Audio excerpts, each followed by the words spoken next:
Je m'étais retrouvée en train de manger la pâte dentifrice avec le pain. J'avais fait 2 jours sans manger, tu te rends compte? Et puis elle m'a dit, mais comment tu peux vivre comme ça? Pour moi, c'était une fille de mauvaise vie. En fait, je prie juste qu'elle soit toujours en vie et en bonne santé.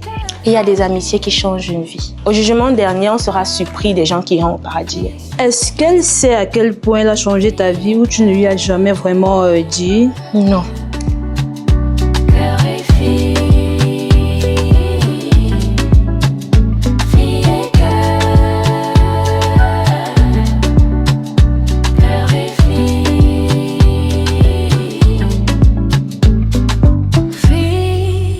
Tout le monde parle d'amour, mais peu parle de ses amis qui changent complètement une vie. Et si je te disais qu'une seule personne peut te relever et t'ouvrir des portes que tu n'imaginais même pas? Avant de parler de cette personne qui a marqué ta vie, j'aimerais que tu te présentes à nous. Qui est Cynthia? Qu'est-ce qui définit vraiment Cynthia? Je m'appelle Cynthia Nchamo, comme le dit Cynthia, le nom que mes parents m'ont donné à la naissance. Je suis étudiante à l'Institut des Relations internationales du Cameroun. Je suis également entrepreneur. Je fais dans les produits cosmétiques naturels, les savons bio. Je ne vais pas entrer dans les détails. Je suis maman d'un petit garçon très beau. Quoi d'autre? Je pense que c'est tout ce qui me définit. Ah oui, je suis également chercheure indépendante spécialisée en droit extractif. Merci. Merci Cynthia pour cette bonne présentation. Mais maintenant, comment cet ami est entré dans ta vie? Qu'est-ce qui s'est passé? Est-ce que tu peux nous raconter ton histoire? Eh bien, j'étais à Soie. Je faisais niveau 2. Je venais d'aménager dans une nouvelle cité. Et d'habitude, je suis très introvertie, donc je suis toujours seule chez moi. Je ne me mélange pas beaucoup parce que j'ai un peu peur. Ma timidité me mettait toujours des barrières. Mais j'avais une voisine qui était juste en face, la porte juste en face de moi. Elle était très bruyante. Elle avait une personnalité forte. Elle mettait de la musique forte. Elle s'habillait de façon très extravagante et elle parlait de façon vraiment très, je vais dire, limite vulgaire. Ce qui fait que je ne l'approchais pas trop, vu mon caractère assez timide. Et c'est comme ça que je l'ai rencontrée. Donc, on était voisines dans une cité à Soie. Et qu'est-ce qui s'est passé dans ta vie? Qu'est-ce qu'elle a apporté de nouveau? Eh bien, il faut déjà savoir que c'était une personne d'expression anglophone. Donc, elle parlait pas très bien français et moi, ça m'amusait beaucoup. Elle avait remarqué que j'étais toujours dans mon coin. Même quand je la recevais, quand elle me demandait des petites choses, je refermais toujours ma porte derrière moi parce que ma chambre était vide. Donc, un peu, chaque fois, elle venait me demander du sel, du cube, les petits trucs. Et moi, je lui donnais toujours, même comme je n'avais pas beaucoup, mais je lui donnais toujours. Un jour, elle en avait marre que je la reçoive devant la porte. Elle a poussé ma porte pour entrer. Et elle a été choquée parce que j'avais pas de lit. J'avais le matelas posé au sol. Je n'avais rien dans ma cuisine. C'était quasiment vide. Et puis elle m'a dit, mais comment tu peux vivre comme ça? Il faut venir chez moi, j'ai des trucs, j'ai les vivres et tout, je vais te donner. C'est comme ça que notre amitié a commencé. Parce qu'elle a pris une partie de ses vivres, le riz, l'huile et tout. Elle m'a donné et je me suis rendu compte qu'avant, je la jugeais beaucoup par rapport à sa gestuelle, par rapport à son apparence et par rapport à certaines valeurs qui ne concordaient pas avec les miennes. Mais je me suis rendu compte au fond que c'était une bonne personne. Et ce qui a vraiment marqué notre amitié, ça a été une scène assez touchante parce que tellement elle avait remarqué que je n'avais pas le nécessaire pour vivre. Elle m'a dit, bah, écoute, je ne vais pas te présenter à des hommes parce que moi, j'ai des dragueurs, mais je te trouve un peu trop timide pour ça. Ce que je vais faire, c'est qu'étant donné que je donne des répétitions à une famille, le monsieur était douanier et sa femme était professeure de lycée, donc ils n'avaient pas le temps de vraiment encadrer leurs enfants qui étaient au primaire. Elle m'a dit, je donne des cours à l'aîné, mais il y a l'aîné, ils sont 2, ce sont des jumelles. Il y a une qui est assez brave, mais le problème c'est qu'elle ne s'en sort pas dans les matières francophones, notamment parce qu'il faisait aussi les mathématiques en français et en anglais. Dans la partie de mathématiques en français, on se rendait toujours compte que c'est la même mathématique, mais elle ne s'en sort pas. Donc, tu peux venir l'aider avec le français et les mathématiques. J'ai dit, il n'y a pas de souci. C'est comme ça que nous sommes quittés de Soie. Nous sommes arrivés à Simbok. C'était la première fois pour moi d'arriver à Simbok, vu que j'étais étudiante, je restais toujours à Soie. Nous sommes arrivés à Simborg et elle m'a présenté à la dame, à la maman des enfants. La maman m'a bien accueillie. Elle m'a dit, bon, je vais te payer 25 000 francs. J'étais choquée. J'étais choquée parce que, je ne vais pas vous mentir, je n'avais pas encore travaillé un jour pour 25 000 francs. Je sortais d'une famille, j'étais à Ibolova. Donc, je venais à Yaoundé pour être à soi. Et ma maman m'envoyait parfois, de temps en temps, 5 000 par mois. Peut-être par mois, chaque 2 semaines. Donc, ça variait. C'était vraiment la reste, comme on dit. Donc, quand elle m'a dit qu'elle va me donner 25 000 francs, et Ibrine avait dit qu'elle va souvent se charger, comme on va venir travailler ensemble, de payer mon taxi. C'était vraiment incroyable. Donc, elle m'a vraiment marqué sur ce coup-là, parce que c'était, vous savez, on dit souvent que les amitiés entre filles sont compliquées. Pourquoi dit-on cela? On dit que nous, les femmes, nous sommes hypocrites. Nous sommes trop jalouses et on passe le temps à se faire des messes basses. Et c'est pour ça que j'étais assez réticente face à elle. Mais je me suis rendu compte qu'en fait, au-delà de toutes les apparences, de tous les préjugés, c'était vraiment une femme extraordinaire. Parce qu'elle a changé ma vie radicalement. Parce que grâce à elle, mon premier petit frigo, c'était grâce à ce petit travail-là. Parce qu'elle m'a également mis dans une cotisation. Il fallait cotiser 2 000 par semaine. Donc ça m'a beaucoup aidée. Et ce n'était même pas le tout, hein. J'aimerais même aller plus loin. Parce que quand la petite que j'encadrais, quand elle a eu le bac, ses parents ont décidé de changer de ville. Donc, je me suis retrouvée au chômage. Elle également. Mais elle, ça ne la dérangeait pas. Déjà, elle était au CUS. Elle travaillait également dans certains petits centres de santé à gauche, à droite. Et en plus, elle avait, je ne vais pas le dire comme ça, mais elle avait beaucoup de faveurs vis-à-vis de son entourage. On va dire ça comme ça. Donc, moi, j'étais vraiment redevenue encore... J'étais devenue broke girl, j'étais devenue foirée, comme on dit. Et je suis allée au marché. Comme je m'intéressais beaucoup à la cosmétique, je faisais de temps en temps mes petites formules dans la chambre parce que je n'avais pas déjà l'argent pour acheter des bonnes gammes. Oui. Donc, je me renseignais sur YouTube, Google, comment formuler par rapport à ma peau sèche, par rapport à mon acné, les trucs comme ça. Et elle voyait que ça donnait sur moi. Elle m'a donc dit qu'il y a une maman à soi. On l'appelle Mamie Sop. Amélie, qui fait dans les savons. Oui. Mais juste qu'elle expose dans son salon de coiffure. Et c'est pas évident parce que parfois elle est là, parfois elle n'est pas là. Et si je partais voir la dame là, pour qu'elle m'apprenne à vendre, ou bien qu'elle me permette de vendre ses savons dans le marché. Donc je vais avec Ubrine chez Mamie Sop, je cause avec elle. Ubrine lui dit que non, je suis une bonne fille, elle me fait confiance et tout. Et elle se porte garante pour moi.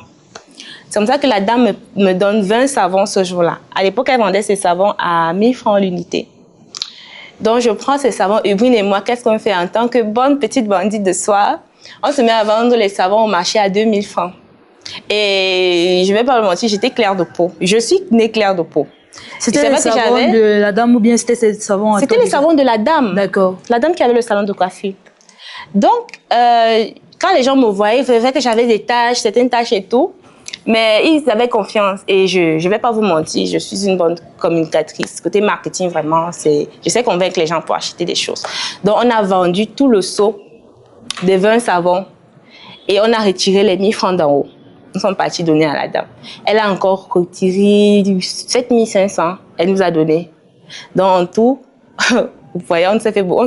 Pour moi, c'était beaucoup d'argent. Elle ne m'a rien demandé, aucune quote-part. Elle m'a dit, mets ça dans ta caisse.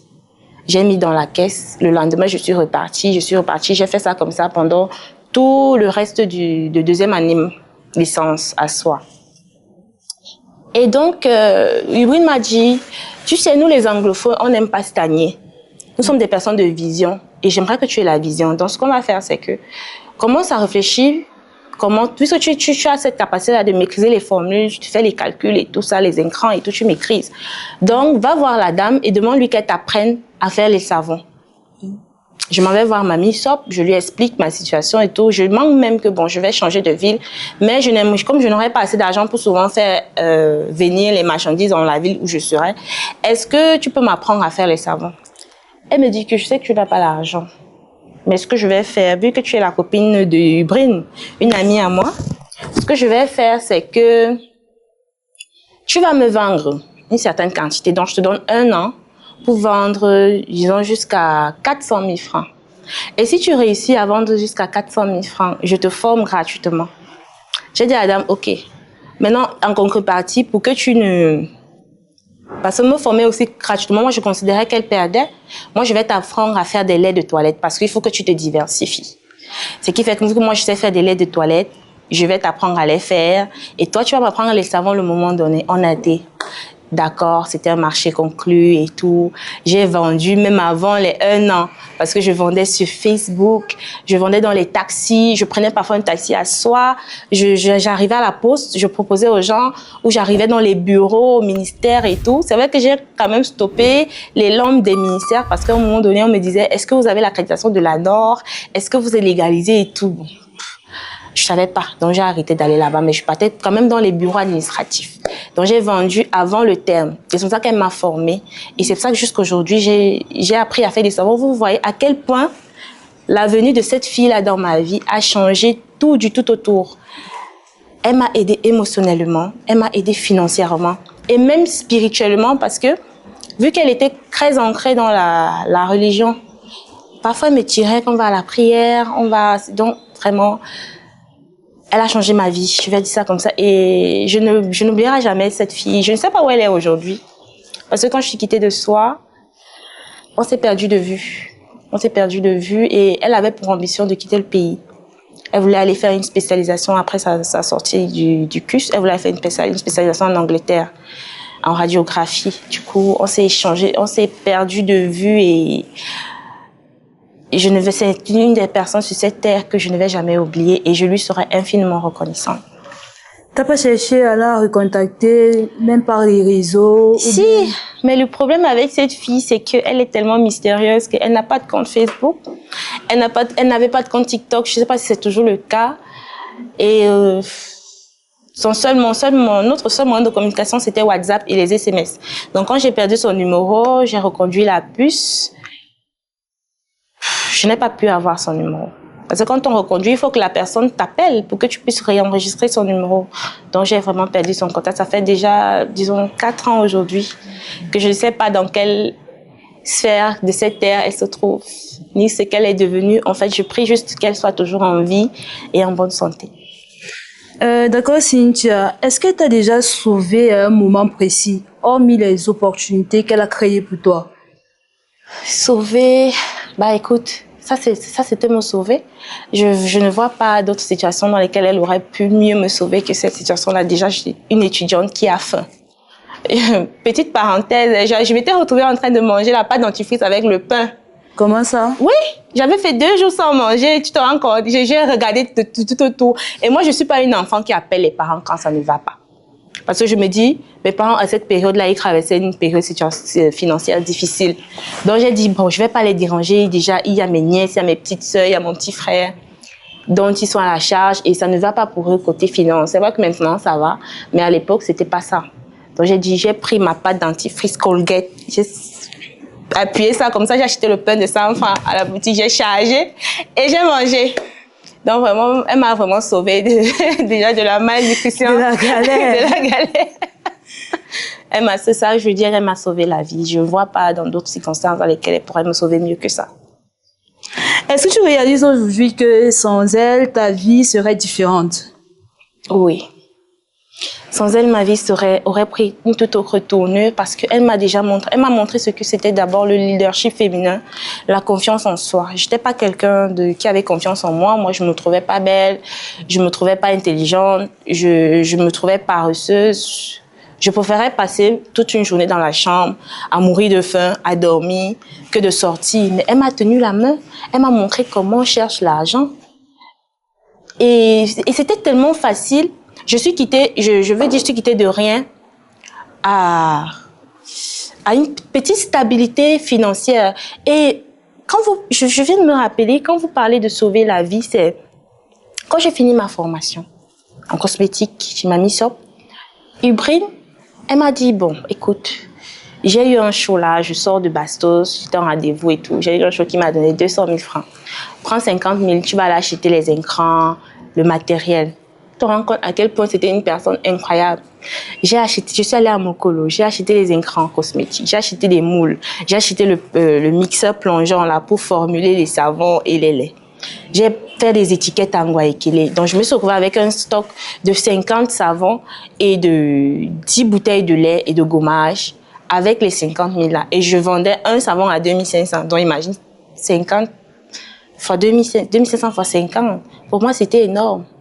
Donc, c'est vraiment elle qui m'a donné cette liberté financière que j'ai aujourd'hui. Aujourd'hui, même quand je me plains jamais quand mes finances ne vont pas bien. Il suffit que j'ai un peu d'argent, je fais des petits produits cosmétiques et vu que j'ai la crédibilité parce que mes produits fonctionnent déjà sur moi-même et j'ai des clients depuis, je vous raconte une histoire, c'est depuis 2023. Nous sommes en 2026, ça fait 3 ans. Vous voyez que j'ai acquis une certaine crédibilité dans le commerce, j'ai un certain carnet d'adresse, carnet clientèle, qui est toujours là jusqu'aujourd'hui. Donc franchement, elle m'a beaucoup sauvée, elle a beaucoup fait pour moi. Est-ce que dans tes ventes, elle avait un pourcentage? C'est incroyable, mais non. Elle ne voulait pas. En fait, pour moi, mais elle disait que moi, je n'avais pas d'argent. C'était des miettes pour elle. Donc, elle ne voyait pas l'utilité de prendre quoi que ce soit venant de moi. Et puis, c'était ma grande sœur en âge. Donc, elle me parrainait comme sa petite sœur. Parce qu'elle me disait qu'elle est fille unique. Elle n'a jamais eu de petite sœur. Et je suis adorable parce que j'ai toujours un visage comme si je veux fuir, comme si je veux pleurer. Donc, elle s'autoproclame protectrice de ma vie. Elle n'a jamais demandé de pourcentage. Alors, essaye de nous expliquer concrètement, Oui. quand la première fois, elle t'a ouvert les portes des opportunités, toi qui n'étais pas son amie, une voisine assez difficile, qu'est-ce que tu as ressenti en ce moment-là? J'ai eu honte. Sincèrement, j'ai eu honte parce que je m'étais permise de la juger. Pour moi, c'était une fille de mauvaise vie. Et j'ai eu honte. Je me suis dit, bon, depuis que toi, tu es une fille de bonne vie, timide et tout ça là, qu'est-ce que tu as déjà fait pour changer la vie de quelqu'un? Tu juges les gens qui s'habillent peut-être de façon légère, mais qu'est-ce que toi, avec tes cabas, avec ton foulard, avec tes longs pantalons jeans, tu as déjà fait pour changer la vie de quelqu'un? Et depuis ce temps, j'ai décidé que je vais aider les gens sans contrepartie.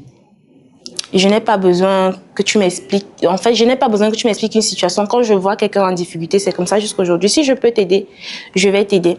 Il y a des filles dont j'ai pris la main à soi également récemment, qui galéraient aussi comme moi, mais je leur ai dit, écoute, viens, je te forme, tu fais des savons. Elle m'a dit, mais tante, je n'ai pas l'argent. Elle dit que, mais moi, j'avais l'argent quand je commençais. Viens, je te forme. Je leur apprends à prendre des laits. Aujourd'hui, je vois, elles sont sur Facebook. Elles publient aussi, elles font des petites vidéos directes sur TikTok. Elles vendent et ça me fait plaisir. Donc, est-ce que tu peux aussi juger les gens? J'ai arrêté de juger les gens. Sincèrement, j'ai arrêté. Maintenant, même si je vois quelqu'un marcher nu en route, je me dis, ce n'est pas ça qui détermine cette personne. Et ça a également changé quelque chose au niveau de ma foi parce que je me disais que Dieu punissait les personnes de mauvaise vie. Mais je me rends compte que c'est pas ça, en fait. Dieu regarde les cœurs. Et c'est pour ça que je me dis parfois, si vraiment la fin du monde existe comme on le croit, au jugement dernier, on sera surpris des gens qui iront au paradis. On sera vraiment surpris. Donc il faut qu'on arrête de juger les gens. Est-ce que tu penses que tout le monde mérite une amie comme elle? Ah oui, bien sûr. Ou c'est un privilège rare? Tout le monde mérite. C'est vrai que tout le monde n'a pas ce privilège-là, mais tout le monde mérite. Surtout des personnes qui sont en situation difficile.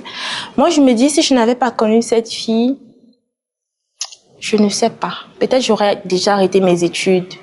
Peut-être je serais entre village. Peut-être je serais dans un concubinage terrible. Comme 2 aujourd'hui avec 7 enfants. Je ne sais pas. Franchement, c'est un privilège et je rends grâce à Dieu d'avoir mis cette fille-là sur mon chemin. Elle a radicalement changé ma vie et ma vision de la vie du tout autour. Est-ce qu'elle sait à quel point elle a changé ta vie ou tu ne lui as jamais vraiment dit? Non, elle ne sait pas. C'est vrai, pendant ses anniversaires, je faisais des petites surprises et tout, mais je ne suis pas quelqu'un je n'étais pas quelqu'un qui exprimait ses sentiments, genre je vais te faire des longues déclarations et tout. Parfois, je lui faisais à manger parce que je savais qu'elle aimait bien le héros. Et vu que moi, j'ai découvert le héros quand je suis venue à Yaoundé, elle m'a appris à faire le héros. Donc, parfois, quand elle était un peu malade, je prenais un peu sur moi, je lui faisais le héros, un peu de jus de baobab, je lui faisais la manicure et tout. C'est comme ça que moi, j'exprimais mon amour. Mais j'espère sincèrement que où est-ce qu'elle se trouve? Elle s'appelle Ubrine.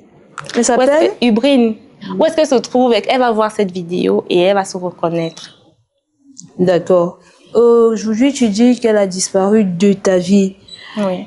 Qu'est-ce que tu perds? Une amie ou une partie de toi?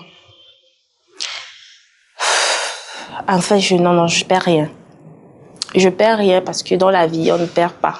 Dieu met des personnes dans notre vie pour un but. Et je me dis qu'elle a accompli sa mission dans ma vie. Et c'est pour ça qu'elle est partie. Après, elle, il y a eu d'autres personnes qui m'ont donné certaines opportunités. C'est vrai que c'était pas aussi incroyable qu'elle, mais elle est arrivée dans ma vie, elle a accompli sa mission. Je ne regrette rien, je ne perds rien. Au contraire, j'ai beaucoup appris et j'ai tout gagné avec elle. Parce que même si je m'exprime devant vous aujourd'hui, c'est en partie un peu grâce à elle. Laissez un peu de nous raconter comment ça. Parce que, écoute, j'étais déjà une personne à la cité. Il y avait les grandes filles qui ont du caractère et tout, qui me martyrisaient, mais c'était incroyable. Parce qu'on savait que je ne parle jamais. Tu vas me faire un truc. Il y avait une là, elle prenait parfois ses poubelles. Elle venait déposer devant ma porte. Tu te rends compte à quel point j'étais moumou. Elle vient déposer. Donc quand tu sors là, tu es peut-être bien habillée, tu vas au cours, tu trouves la poubelle devant ta porte. Elle m'avait dit que bon, je peux bagarrer pour toi, hein, mais je ne serai pas pour toi, je ne serai pas dans ta vie tous les jours. Donc, mettre la culotte, on ne peut pas la voir. Je dis, je n'aime même pas avoir de culotte. Elle dit, mets le pagne. Tu mets le short à moi, on va la voir. C'est comme ça qu'on va, on cogne et tout. Elle me pousse le pal. Donc, moi, comme je suis toujours dans les... Je suis assez politique, donc je voulais toujours être dans les négociations et tout. J'ai dit, il ne faut pas venir mettre ta poubelle devant ma porte, ça ne se fait pas. Elle dit, oh, fiche-moi le camp, machin, machin. Il faut reconnaître quand même qu'elle t'a sorti de la timidité. Elle m'a beaucoup sorti de la timidité. Quelque chose en toi. Ah oui. Ce qui faisait que, c'est vrai que je n'ai pas bagarré ce jour-là, parce que moi, j'ai jamais lutté de ma vie et ça n'arrivera jamais. Je suis une pacifiste de nature. Qu'est-ce que je faisais? Je prenais également mes poubelles. Elle les mettait dans le plastique. Je venais verser ça. Donc, même quand je faisais le poisson, je venais verser ça comme ça là devant sa porte. À un moment, elle a été fatiguée de jouer à ce ping-pong. Tantôt c'est elle, tantôt c'est moi qui verse. Elle a arrêté de venir verser devant ma porte et j'ai également arrêté. Et c'est comme ça que les problèmes sont finis. Et pourtant, si Ubri ne m'avait pas forcé, j'allais supporter. J'allais toujours enlever comme d'habitude, aller verser moi-même. Donc, c'était un peu ça. Entre nous, est-ce que tu penses que tu serais la même personne sans elle? Ah non. Je crois déjà avoir répondu à ça, mais non. Je ne serais pas du tout la même personne sans elle aujourd'hui. Comme je disais tantôt, je n'aurais pas cette facilité-là de savoir chercher de l'argent. Je serais plus timide que ça. Et vu que c'est mon caractère qui m'a ouvert beaucoup de portes aujourd'hui. Le fait que je sache que je suis ouverte au monde, je sais parler en public, je sais m'exprimer, je sais, comment dirais-je... Enfin, j'ai un caractère beaucoup plus affirmé aujourd'hui. C'est grâce à elle, en partie. Donc, je pense que si je ne l'avais pas connue, ma vie ne serait pas la même. Et je n'aurais pas des opportunités que j'ai aujourd'hui. D'accord, Cynthia, ce que tu vas faire, c'est de regarder la caméra et lui parler directement. Dis-lui ce que tu n'as jamais osé lui dire. Bah, Ibrahim, Nebo, comme je t'appelais affectueusement. Bah écoute, je t'ai beaucoup aimé, je t'aime beaucoup et tu as changé ma vie du tout au tout. Où est-ce que tu te trouves aujourd'hui dans le monde? Parce que je connais tes rêves, je connais tes ambitions. Et si tu as pu ouvrir un compte bancaire et y mettre tous les jours 10 000 francs pour pouvoir payer ta procédure de voyage, ça veut dire que tu n'es plus au Cameroun. Et je te remercie. Je sais que tu es une grande dame. J'espère qu'un jour on va se revoir. Et surtout que Dieu t'accorde longue vie, la santé et beaucoup d'argent. C'est tout. Merci Cynthia. Je pense que là où elle se trouve actuellement, elle recevra ton message. Si tu devais résumer maintenant cette amitié en une phrase, ce serait quoi? Pour terminer. Il y a des amitiés qui changent une vie. C'est tout ce que je pourrais dire dessus. Il y a des amitiés qui changent une vie. Elle a changé ma vie. Merci Cynthia pour ta belle histoire. Je vous en prie. Qui nous touche actuellement au studio. On parle souvent d'amour, mais la vérité c'est que certaines amitiés sauvent des vies. Si tu as une personne comme ça, ne la perds jamais. C'était Fille et Cœur. Merci pour ton passage chez nous. Merci à vous pour l'invitation.